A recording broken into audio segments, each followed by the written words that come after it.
أعوذ بالله من الشيطان الرجيم. بسم الله الرحمن الرحيم. من كفر بالله من بعد إيمانه إلا من أكره وقلبه مطمئن بالإيمان ولكن من شرح بالكفر صدرا فعليهم غضب من الله ولهم عذاب عظيم. ذلك بأنهم استحبوا الحياة الدنيا على الآخرة وأن الله لا يهدي القوم الكافرين. آمنت بالله صدق الله العظيم. سورۃ النحل آیت نمبر 106 اور 107 دو آیات آپ کے سامنے پڑھی گئیں. اللہ کا ارشاد ہے من کفر باللہ، جس نے کفر کیا، جو منکر ہوا اللہ کا، من بعد ایمانہ، اس کے ایمان کے بعد، یعنی اللہ پر ایمان لانے کے بعد جس نے اللہ کا انکار کیا یا اللہ کا کفر کیا، اللہ سوائے من اکرہ، جس پر جبر کیا گیا ہو، جو مجبور کیا گیا ہو، وقلبہ مطمئن بالایمان، اور اس کا قلب، اس کا دل مطمئن ہو ایمان پر، لیکن من شرح بالکفر صدرا، جس نے کھلے دل سے کفر کو قبول کیا، فعلیہم، پس ان پر ہوگا غضب من اللہ، اللہ کا غضب، وَلَهُمْ عَذَابٌ عَظِيمٌ، اور ان کے لیے ہوگا بڑا عذاب. آپ سب جانتے ہیں کہ مکہ کے ابتدائی دنوں میں جب انتہائی ظلم و ستم ہو رہا تھا پیارے نبی صلی اللہ علیہ وسلم کے پیارے ساتھیوں پر، بہت زیادہ زیادتیاں ہو رہی تھی، تو اس وقت کے لیے یہ اللہ کا ارشاد ہوتا ہے، اسی دور میں یہ اللہ تعالیٰ کی آیات نازل ہوئی ہیں. ان میں فرمایا جا رہا ہے کہ اللہ تبارک و تعالیٰ پر ایمان جس نے لایا، گویا وہ جان گیا حق کیا ہے، اب اسے اس پہ ثابت قدمی دکھانی ہے، اب وہ نہ ہٹے، جتنا بھی اس سے ہو سکے وہ مقابلہ کرے، برداشت کرے، صبر کرے. لیکن اگر کوئی مجبور کیا گیا ہو تو مجبوری کی حالت میں اگر اس نے کبھی کلمہ کفر بھی کہا لیکن اس کا دل مطمئن ہو ایمان پر، تو اس کے لیے کوئی خطا نہیں، اس کے لیے اللہ تعالیٰ کی ہم معافی ہے. اکثر لوگوں نے وہاں عزیمت کی راہ اختیار کی اور انہوں نے مار برداشت کی، ظلم برداشت کیا، تکلیف برداشت کی، لیکن انہوں نے زبان پر کلمہ کفر نہیں لایا. آپ سب جانتے ہیں حضرت خباب بن ارت رضی اللہ تعالیٰ، انہیں انگاروں پہ سلایا جاتا تھا، بڑی بڑی سلیں لائی جاتی تھی پتھروں کے اوپر، جب ان کی چربی سے وہ انگارے بجھ جاتے تھے تب انہیں اٹھایا جاتا تھا. حضرت بلال رضی اللہ تعالیٰ لوہے کی زرہیں انہیں پہنایا کرتے تھے، دور میں رکھتے تھے، لیکن وہ عہد عہد کہتے جاتے تھے. حضرت یاسر کس تکلیف کے ساتھ انہیں شہید کر دیا گیا. حضرت سمیہ رضی اللہ تعالیٰ ان کے ساتھ کیا کیا گیا، لیکن وہ سب برداشت کیا، کلمہ کفر زبان پہ نہیں لایا اور شہادت کی موت واقع ہوئی ان کی. صرف ایک مثال اس دور میں ملتی ہے انہی کے بیٹے کی، حضرت عمار اور حضرت سمیہ کا بیٹا، جو حضرت یاسر اور حضرت سمیہ کا بیٹا جو عمار تھا، حضرت عمار بن یاسر. ان کو جب بہت زیادہ تکلیفیں پہنچائیں اور انہیں اپنی آنکھوں سے دیکھا ان کے والد کو کس بے دردی سے شہید کیا گیا، انہوں نے اپنی آنکھوں سے دیکھا کہ حضرت سمیہ رضی اللہ تعالی عنہ کو کس بے دردی سے قتل کیا گیا، ان کے نازک مقام پر نیزہ مارا گیا، کس طرح سے، یعنی بہت بھیانک انداز سے ان کی شہادت ہوئی۔ تو اس وقت حضرت عمار بن یاسر نے کچھ الفاظ بول دیے۔ جب وہ روتا ہوا حضور علیہ السلام کی خدمت میں آیا اور کہا کہ مجھ سے یہ غلطی ہوئی ہے کہ میں نے آپ کے بارے میں برا کہا ہے اور ان کے معبودوں کے بارے میں اچھا کہا ہے، مجھ پر بڑا ظلم ہوا۔ کہا لیکن یہ بتاؤ اپنے دل کی حالت کیا محسوس کرتے ہو؟ میں نے کہا مطمئن بالایمان، میں تو مطمئن ہوں، میرا دل جو ہے مطمئن ایمان پر ہے۔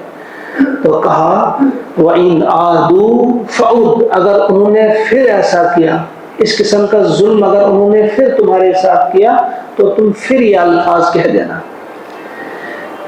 گویا اجازت ہے، رخصت ہے، یہ رخصت ہے، لیکن عزیمت کا پہلو یہاں یہ ہے کہ کچھ بھی ہو صبر کیا جائے۔ آپ جب دیکھیں گے فی ظلال القرآن جو تفسیر آپ کے یہاں موجود ہے، سید قطب علیہ الرحمہ نے اس میں ایک واقعہ لکھا ہے ابن عساکر کے حوالے سے۔ انہوں نے کہا حضرت عبداللہ ابن حذیفہ ایک صحابی تھے، وہ جب رومیوں کی قید میں آئے، جب رومیوں کے قید میں تھے تو بادشاہ نے انہیں بلایا اور اس سے کہا کہ دیکھو تم نصرانی ہو جاؤ، نصرانیت قبول کرو، ایک تو میں تمہیں اپنے اقتدار میں شریک کروں گا، نمبر 2 اپنی بیٹی کا نکاح تمہارے ساتھ کروں گا۔ تو اس نے کہا کہ دیکھو اگر تم مجھے یہ حکومت مکمل طور پر میرے سپرد کر دو اور عرب کی حکومت بھی میرے سپرد کر دو اور یہ کہو کہ تم چند لمحوں کے لیے حضرت محمد صلی اللہ علیہ وسلم کا دین چھوڑ دو، تو مجھ سے ایسا نہیں ہو سکتا ہے، چند لمحوں کے لیے بھی نہیں چھوڑ سکتا۔ اس نے کہا پھر میں تمہیں قتل کروں گا۔ اس نے کہا آپ کے اختیار میں، جو کر سکتے ہو کرو۔ کہا اسے سولی پہ چڑھایا گیا اور کہا گیا کہ اب ایسا کرو کہ اس کے پیر کے آس پاس دائیں بائیں تیر مارو، ڈرانے کے لیے تیر مارے گئے اور اس سے کہتے گئے بتاؤ اب بھی موقع ہے، بولو ہو جاؤ نصرانی۔ وہ پھر کہتا تھا کہ ایسا ممکن نہیں ہے۔ جب دیکھا کہ بالکل یہ ڈرنے والا نہیں، کہا اس کو اتارو۔ جب اس کو اتارا گیا تو ایک بہت بڑی تیل چلائی گئی جس میں تیل رکھا گیا، تیل کو بہت گرم کیا گیا اور اس کے سامنے ایک مسلمان قیدی کو لایا گیا، اس میں ڈال دیا گیا۔ جو اس میں ڈال دیا اس کی ہڈیاں الگ، گوشت الگ، چند لمحوں میں ہو گیا۔ کہا کہ دیکھو اب تمہارے ساتھ بھی ایسا ہی سلوک ہوگا ورنہ نصرانیت قبول کرو۔ کہا مجھ سے نہیں ہو سکتا۔ تو لوہے کی چرخی پہ اسے چڑھایا، کہا بتاؤ اب بھی موقع ہے۔ اس وقت وہ روئے۔ جب وہ روئے تو ان کو پورا یقین ہو گیا کہ شاید ابھی ماننے والا ہے، کہ اس کو اتارو۔ کہا بتاؤ کیا کہتے ہو، کیوں رو رہے تھے؟ کہا میں اس بات پہ رو رہا تھا کہ اللہ تعالیٰ نے مجھے ایک جان دی ہے تو میں صرف ایک بار اس میں جا کر شہید ہو جاؤں گا۔ کاش جتنے میرے جسم پہ بال ہیں اتنی جانیں ہوتی، میں اتنی بار اپنے آپ کو قربان کر دیتا اللہ کے لیے۔ تم نے کہا اچھا اس کو قید کر دو۔ اس کو قید کر دیا گیا۔ پھر کئی دن تک اسے بھوکا رکھا گیا۔ پھر کئی دنوں کے بعد اس کے سامنے خنزیر کا گوشت اور شراب رکھی گئی۔ کہا گیا کھاؤ، انہوں نے نہیں کھایا۔ پھر پوچھا، اسی بادشاہ نے خود اس سے پوچھا بتاؤ تم نے ایسا کیوں نہیں کیا، کیوں نہیں کھایا تم نے یہ؟ اس نے کہا دیکھو میرے لیے اس وقت یہ جائز تھا، میں کھا سکتا تھا، لیکن میں تمہیں خوش نہیں کرنا چاہتا، میں یہ نہیں کھاؤں گا۔ تو اس وقت پھر اس بادشاہ نے کہا اچھا ایسا کرو کہ تم میرے ماتھے پہ بوسہ دو تو میں تمہیں رہا کروں گا۔ اس نے کہا کیا میرے ساتھ میرے سارے مسلمان قیدیوں کو بھی رہا کر دو گے؟ اس نے کہا ہاں کر دوں گا۔ تو اس نے اس کا بوسہ لیا تو ان کو رہائی ملی، اور ان کے ساتھ سارے مسلمان رہا ہو کر جب پہنچے اپنے کیمپ میں تو حضرت عمر رضی اللہ تعالی عنہ نے پورا جب یہ واقعہ سنا تو حضرت عمر نے فرمایا کہ ہر مسلمان پہ واجب ہے کہ وہ اس کے ماتھے کا، اس کی پیشانی کا بوسہ لے۔ آغاز میں خود کرتا ہوں، سب سے پہلے خود اٹھے حضرت عمر، تو حضرت عبداللہ ابن حذیفہ کی پیشانی کا بوسہ لیا، پھر تمام مسلمان اٹھے، انہوں نے بھی اس کی پیشانی کا بوسہ لیا۔ یہ عقیدہ جو ہے، عقیدے کی حفاظت، نظریے کی حفاظت جو ہے وہ کس قدر اہم ہے، اس کے سامنے جان کوئی حیثیت نہیں رکھتی۔ جان تو جان ہی ہے، یہ تو اپنے وقت پہ جان ہی ہے، لیکن جو اللہ سے بے پناہ محبت کرتے ہیں اور اللہ کے دین سے، اللہ کے توحید سے، اللہ کے دیے ہوئے اس عقیدے سے جو بے پناہ محبت کرتے ہیں، وہ اس کے لیے کسی بھی قسم کا سودا کرنے کے لیے تیار نہیں ہوتے۔ تو اس آیت کریمہ میں اگرچہ رخصت دے دی گئی ہے کہ ان کے ایمان پر کوئی اثر نہیں پڑے گا، اپنی جان بچانے کے لیے، جس طرح سے حضرت عمار بن یاسر سے کہا گیا کہ اگر پھر تمہیں کبھی ایسا موقع ملے، اگر پھر تم کبھی ان کے ظلم کا شکار ہوئے، ان کے اس کہیں شکنجے میں آ گئے، تو تم پھر یہ الفاظ کہہ دینا، کوئی بات نہیں، تم کہہ سکتے ہو۔ تو یہ آیت جو اس آیت میں بات کہی گئی، من کفر باللہ من بعد ایمانہ، ایمان لانے کے بعد جو کفر کرنا، یہ چھوٹا گناہ نہیں ہے، انتہائی بڑا گناہ ہے، کیونکہ حق کو حق جان کر پھر دنیا کی محبت میں یا دنیا کے کسی خوف یا لالچ کی وجہ سے اس کو ترک کرنا، ایسے لوگوں کے لیے اللہ نے فرمایا ہے غضب من اللہ فعلیہم غضب من اللہ، ایسے لوگوں پر تو اللہ کا غضب ہے جو ایسا کریں گے۔ ہاں صرف وہ جو شخص جس پر جبر کیا گیا ہو لیکن اس کا دل مطمئن ہو ایمان پر، تو اگر اس سے کبھی ایسا ہو گیا تو اس کے لیے معافی ہے، اس کے لیے چھوٹ ہے۔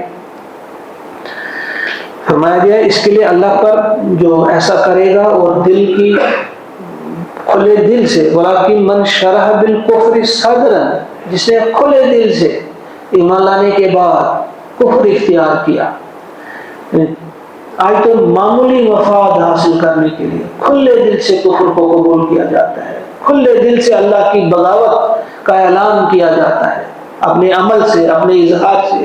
فرمایا ہے جو ایسا کرے گا اسے کوئی تنگی محسوس نہ ہوتی ہوگی کہ میں اللہ کے دین کا مذاق اڑا رہا ہوں، اللہ کے دین سے نکل رہا ہوں، چاہے زبان سے کہہ رہا ہوں یا عمل سے کہہ رہا ہوں، بہرحال فرمایا گیا کہ کھلے دل سے کفر کو قبول کرے گا تو ایسے لوگوں پہ اللہ کا غضب ہے اور ان کے لیے بڑا عذاب ہے۔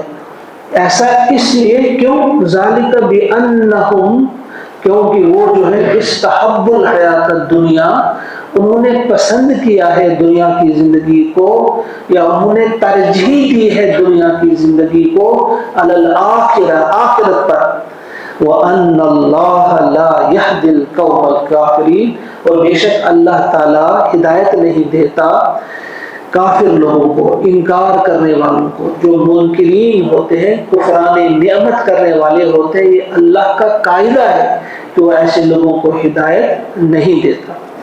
اولئک الذین، یہی وہ لوگ ہیں، طبع اللہ، مہر لگا دی ہے اللہ تعالیٰ نے، علی قلوبہم، ان کے دلوں پر، وسمعہم، ان کے کانوں پر، وابصارہم، اور ان کی آنکھوں پر، واولئک هم الغافلون، اور یہی لوگ ہیں وہ جو غافل ہیں۔ جیسے آغاز میں بھی سورہ بقرہ میں ہے ختم اللہ علی قلوبہم، یہاں یہی الفاظ پھر آئے ہیں کہ طبع اللہ علی قلوبہم، ایسے لوگوں کے کانوں پر بھی، دلوں پر بھی اور آنکھوں پر بھی مہر لگائی گئی ہے، اور وہ کیا ہے؟ غافل، یہی لوگ ہیں۔ لا جرم، لا جرم کے معنی ہے لا بد یا لا محالہ، یعنی بے شک، اس میں کوئی شک نہیں، یا لازم ہے، لا جرم انہم، بے شک وہ، فی الآخرتی، آخرت میں ہوں گے، هم الخاسرون، وہی گھاٹے والے ہوں گے، کہ ایسے لوگ جو ہیں آخرت میں گھاٹے والے لوگ ہیں، کیونکہ آخرت میں کیا وہاں پہ حاصل کریں گے. جنہوں نے بیج ہی نہیں ڈالا تو وہ فصل کیا کاٹیں گے؟ بیج ڈالنے کا وقت ہے وہ دنیا میں ہے. ہم جب یہاں بیج ڈالیں گے تو آخرت میں کاٹنے کا وقت ہے. جنہوں نے بیج بویا ہی نہیں، جنہوں نے یہاں فصل لگائی ہی نہیں، تو وہاں پہ کیا کاٹیں گے؟ فرمایا کہ وہاں ان کے لیے کچھ بھی نہیں ہوگا، خسارے میں یہی لوگ ہوں گے. ثم پھر ان ربک بے شک آپ کا رب للذین ہاجروا ان لوگوں کے لیے جنہوں نے ہجرت کی، من بعد ما فتنوا اس کے بعد کہ وہ ستائے گئے، ثم جاہدوا پھر انہوں نے جہاد کیا، وصبروا اور انہوں نے صبر کیا، ان ربک من بعدها بے شک تیرا رب جو ہے اس کے بعد لغفور رحیم، غفور اور رحیم ہے. یہاں جس ہجرت کا اشارہ ہے وہ ہے حضرت حبشہ، کیونکہ یہ مکی آیات ہیں. حبشہ کی ہجرت جنہوں نے کی، وہاں سے پھر انہوں نے مدینہ کی ہجرت بھی کی، پھر انہوں نے جہاد فی سبیل اللہ میں بھی حصہ لیا. فرمایا وہ لوگ ہیں جنہوں نے جو واپس نہیں چلے گئے، کفر کی طرف نہیں چلے گئے، انہوں نے برداشت کیا اور ہجرت کی ضرورت پڑی تو ہجرت وہ کر گئے، اپنے پسندیدہ گھروں کو چھوڑا مگر دین کو نہیں چھوڑا، اپنے آرام کو چھوڑا، اپنے پڑوسیوں کو چھوڑا، اپنی ہر چیز کو چھوڑ دیا، جائیداد سب چھوڑ دی. ہجرت کی انہوں نے لیکن دین کو نہیں چھوڑا. اور پھر ہجرت کے بعد انہوں نے اللہ تعالیٰ کی خاطر اپنی جانوں کو قربانی کرنے کے لیے بھی تیار ہو گئے، صبر کیا. تو فرمایا ایسے لوگوں کے لیے اللہ تعالیٰ بخشنے والا اور نہایت ہی مہربان ہے. یوم تأتی کل نفس جس دن آئے گا ہر نفس، ہر متنفس، ہر شخص آئے گا. اب یہ اس دن کا تذکرہ ہے، قیامت کے دن کا، یعنی اس دن آئے گا ہر متنفس تجادل عن نفسها اپنی طرف سے جھگڑتے ہوئے، یعنی اپنے آپ کو بری ثابت کرتے ہوئے، عذر پیش کرتے ہوئے، یعنی اپنی ہی اپنی فکر اس وقت سب کو ہوگی. وہ کہے گا مجھ سے کوئی غلطی نہیں ہوئی ہے، یعنی اپنی طرف سے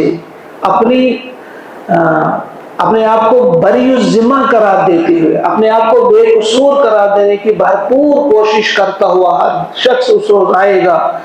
یوم تأتی کل نفس تجادل عن نفسها وتوفى اور پورا دیا جائے گا کل نفس ہر شخص کو ما عملت جو بھی اس نے عمل کیا ہوگا، وهم لا یظلمون اور ان پر ظلم بالکل نہیں کیا جائے گا.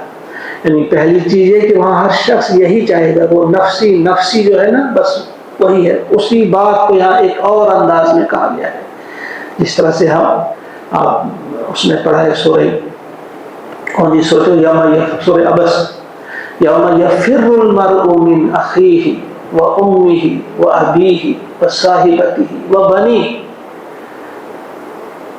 ہر شخص سے بھاگے گا، باپ سے، بھائی سے، بہن سے، یعنی بس اسے اپنی فکر ہوگی، وہ دیکھتا ہی نہیں ہوگا. وَبَنِيهِ لِكُلِّ امْرِئٍ مِّنْهُمْ يَوْمَئِذٍ شَأْنٌ يُغْنِيهِ اس دن ہر انسان جو ہوگا وہ ایسی حالت میں ہوگا یغنی کہ وہ ہر کسی سے بے پرواہ ہوگا، اسے کسی کا دھیان ہی نہیں ہوگا. دائیں کون ہے، بائیں کون ہے، اپنا باپ، بیوی، بیٹا کوئی بھی نہیں، بس اس سے اپنی فکر ہوگی. یہی وہ جو آیت ہے، اسی آیت کے بارے میں پیارے نبی صلی اللہ علیہ وسلم نے جب فرمایا ایک بار کہ وہاں جب لوگ اٹھائے جائیں گے تو بالکل برہنہ ہوں گے، ننگے ہوں گے.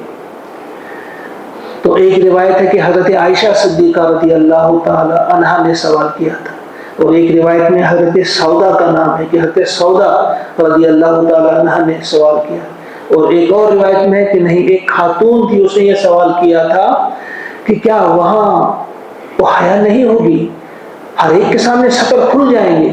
تو پیارے نبی نے یہی والی آیت پڑھی تھی کہ وہاں تو کسی کا ہوش ہی نہیں ہوگا، یغنی یعنی وہ بالکل بے پرواہ ہوگا، کون کس حال میں ہوگا کوئی معلوم نہیں ہوگا. سختی ہی ایسی ہوگی اس دن، وہ دن ہی ایسا سخت ہوگا.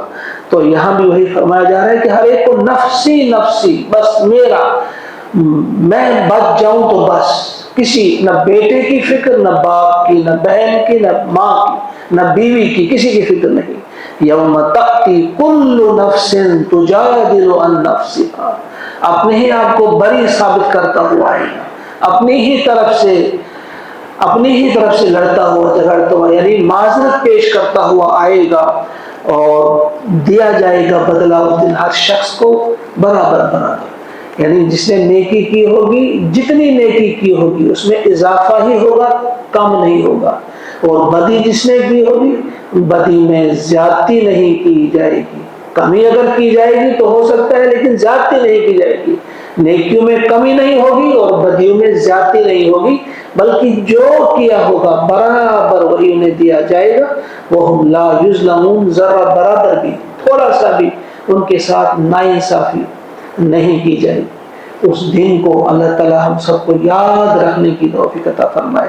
اور ان آیات میں جو 6 آیات آج ہم نے پڑھی 111 تک، 106 آیت نمبر سے 111 آیت تک جن کا ہم نے مطالعہ کیا، ان آیات پہ اللہ تعالی ہمیں عمل کرنے کی توفیق عطا فرمائے. ذرا ایک بار آپ ان کو سنیں، ان آیات کو دل کے کانوں سے. من کفر باللہ من بعد ایمانہ الا من اکرہ وقلبہ مطمئن بالایمان ولكن من شرح بالكفر صدرا فعليهم غضب من الله ولهم عذاب عظيم ذلك